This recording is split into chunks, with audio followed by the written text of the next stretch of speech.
On public demand, आप लोगों की डिमांड पर आपका भाई एक बार फिर आ गया है आपके लिए वीडियो लेकर। जी हां मेरे प्यारो, आप लोग सभी जानते हैं कि पूरा यूट्यूब भरा पड़ा है सीबीएसई के टीचर से, वहां उनको प्लानिंग, शेड्यूल, सिलेबस सब कुछ बताया जा रहा है। लेकिन मैंने पर्सनली नोटिस किया कि एमपी बोर्ड के लिए कोई नहीं कर रहा है, और कर भी रहा है तो गिने चुने टीचर है। तो जी हां मेरे प्यारो, आप लोगों को घबराने की कोई बात नहीं, आपका भाई आपके साथ पूरी साल खड़ा है। बस आपसे एक छोटी सी रिक्वेस्ट है कि इसी तरह आप अपना प्यार बनाते रहिए। तो जय श्री राम मेरे प्यारो, मैं रितिक बघेल स्वागत करता हूं आप सभी का आपके यूट्यूब चैनल बघेल क्लासेस पर।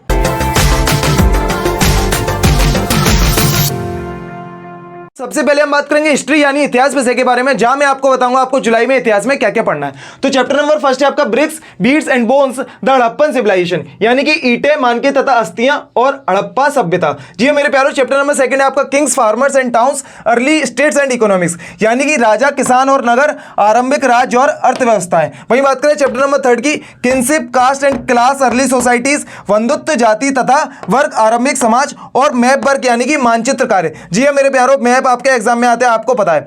जी हां मेरे प्यारो, ये था हिस्ट्री इतिहास का सिलेबस क्लास 12 का जुलाई मंथ के लिए। आई होप आपको समझ आ गया होगा। अगर आपको समझ आ गया तो चलते हैं हमारे नेक्स्ट सब्जेक्ट की। जी हां मेरे प्यारो, अब बात करेंगे पॉलिटिकल साइंस यानी राजनीतिक विज्ञान के विषय के बारे में, जहां मैं आपको बताऊंगा कौन कौन से चैप्टर आपको जुलाई में पढ़ने हैं। तो आपको आपकी कौन सी बुक में से पढ़ना है? कंटेम्पररी वर्ल्ड पॉलिटिक्स, यानी कि समकालीन विश्व राजनीति। जी हां मेरे प्यारो, वहां आपको चैप्टर नंबर फर्स्ट दिया था कोल्ड वॉर एरा, यानी कि शीत युद्ध का दौर, जो कि आपको नहीं पढ़ना है, इस साल आपका रिड्यूस कर दिया गया है। चैप्टर नंबर सेकंड आपको पढ़ना है द एंड ऑफ वायु पॉलिटी, यानी द्विध्रुवीयता का अंत, ये आपको पढ़ना है। Chapter number third US हेगोमनी in world politics, यानी समकालीन विश्व में अमेरिका वर्चस्व, ये आपको नहीं पढ़ना है, इस साल ये आपका रिड्यूस हो गया है। चैप्टर नंबर 4 है आपका अल्टरनेटिव सेंटर्स ऑफ पावर, यानी सत्ता के वैकल्पिक केंद्र, ये आपको पढ़ना है। जी हां मेरे प्यारो, आपको दो चैप्टर पढ़ने हैं, chapter number second and chapter number 4। जी हां मेरे प्यारो, ये था आपका क्लास 12 का पॉलिटिक्स का सिलेबस जुलाई मंथ के लिए। आई होप आपको समझ आ गया होगा। अगर आपको समझ आ गया तो चलते हैं नेक्स्ट सब्जेक्ट की ओर। जी हां मेरे प्यारो, अब हम बात करेंगे हमारे ज्योग्राफी यानी भूगोल विषय के बारे में, जहां मैं आपको बताऊंगा जुलाई में आपको क्या क्या पढ़ना है। तो जुलाई में आपको कौन सी बुक पढ़नी है? फंडामेंटल ऑफ ह्यूमन ज्योग्राफी, यानी मानव भूगोल के सिद्धांत। जी हां मेरे प्यारे, यूनिट नंबर फर्स्ट यानी इकाई नंबर 1 है आपकी human geography, nature and scope, यानी कि मानव भूगोल, प्रकृति एवं विषय क्षेत्र, आपको पूरा का पूरा पढ़ना है। यूनिट नंबर सेकंड में आपके दो चैप्टर हैं, सेकंड और fourth, the world population distribution, density and growth, human development, यानी कि विश्व जनसंख्या वितरण, घनत्व और वृद्धि और मानव विकास। जी हां मेरे प्यारो, ये था क्लास 12 ज्योग्राफी का सिलेबस जो आपको जुलाई में पढ़ना है। आई होप आपको समझ आ गया होगा। अगर आपको समझ आ गया है तो हम चलते हैं हमारे नेक्स्ट सब्जेक्ट की ओर। जी हां मेरे प्यारो, हम बात करेंगे सोशियोलॉजी यानी समाजशास्त्र विषय के बारे में, जहां मैं आपको बताऊंगा कि आपको जुलाई में क्या क्या पढ़ना है। जी हां मेरे प्यारो, आपको कौन सी बुक में से पढ़ना है? इंडियन सोसाइटी यानी भारतीय समाज एक परिचय, है ना।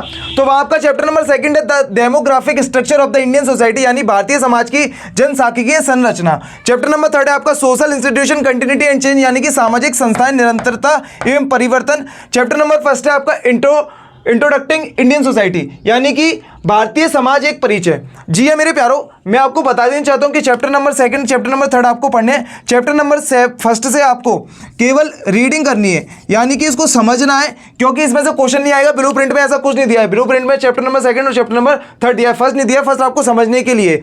जी हां मेरे प्यारो, ये था क्लास 12 का हमारा सोशियोलॉजी का सिलेबस। आई होप आपको समझ आ गया होगा। अगर आपको समझ आ गया है तो हम चलते हैं हमारे नेक्स्ट सब्जेक्ट की ओर। अब हम बात करेंगे हिंदी विषय की, जहां मैं आपको बताऊंगा आपको जुलाई में हिंदी में क्या क्या पढ़ना है। जी हां मेरे प्यारो, आप लोग सभी जानते हैं कि आपका जो कोर्स है वो एनसीईआरटी हो गया, जिसकी वजह से आपको हिंदी में दो किताब पढ़नी पड़ रही है, आरो भाग 2 और बितान भाग 2। तो सबसे पहले हम बात करते हैं आरो भाग 2 की, जहां आपको पहला पार्ट पूरा का पूरा पढ़ना है, जो कि हरिवंश राय बच्चन जी द्वारा रचित है। उसमें आपके दो पोर्शन है, आत्म परिचय और एक गीत। पार्ट नंबर 11 है आपका भक्तिजन, जो कि महादेवी वर्मा जी द्वारा रचित है। वहीं बात करूं बितान भाग 2 की, तो वहां आपको पहला चैप्टर पढ़ना है सिल्वर वेडिंग, यानी मनोहर श्याम जोशी जी द्वारा रचित है जो। जी हां मेरे प्यारो, वहीं बात करें अभिव्यक्ति और माध्यम, जो कि आपका विभिन्न माध्यमों के लिए लेखन। जी हां मेरे प्यारो, ये जो लिखा है ना मैंने, ये आपके लिए काफी ज्यादा इंपॉर्टेंट है, क्योंकि इसमें से आपका 7 मार्क्स का आना है इस बार। वहीं बात करें आपके व्याकरण की, तो व्याकरण में आपको क्या करना है? गद्य साहित्य का विकास एवं आधुनिक काल की प्रवृत्तियां।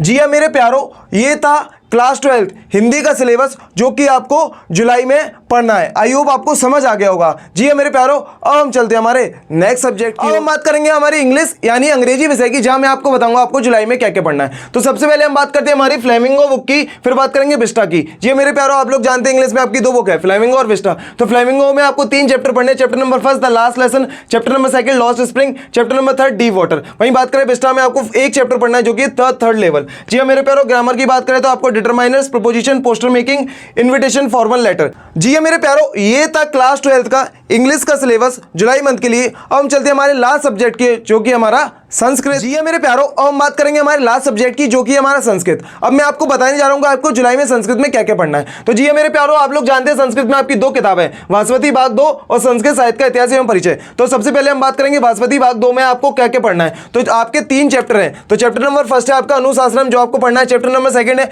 ना तो हम शोचित महिषी, ये आपको नहीं पढ़ना है। चैप्टर नंबर 3 मातुराज्ञा गर्यसी, ये आपको पढ़ना है। जी मेरे प्यारो, आपको 2 चैप्टर पढ़ना है, 1st एंड 3rd। अब हम बात करते हैं संस्कृत साहित्य का इतिहास, जहां आपका 4था चैप्टर है, वहां कहाँ पे ये आपको पढ़ना है। वहीं बात करें व्याकरण में, तो आपको पाठगत व्याकरण, जो कि आपकी पाठ में व्याकरण दिए, वो आपको पढ़नी है। जी मेरे प्यारो, ये था आपका संस्कृत का सिलेबस जुलाई के लिए। जी मेरे प्यारो, ये था क्लास 12 का सिलेबस जुलाई मंथ के लिए। आई होप आपको समझ आ गया होगा। अगर आपको समझ आ गया है तो वीडियो को लाइक कीजिए और अपने दोस्तों को भी बताइए कि आपको जुलाई में क्या क्या पढ़ना है। तो आज की वीडियो में इतना ही, मिलते हैं अगली वीडियो में। तब तक के लिए wish you all the very best, have a great day, जय हिंद।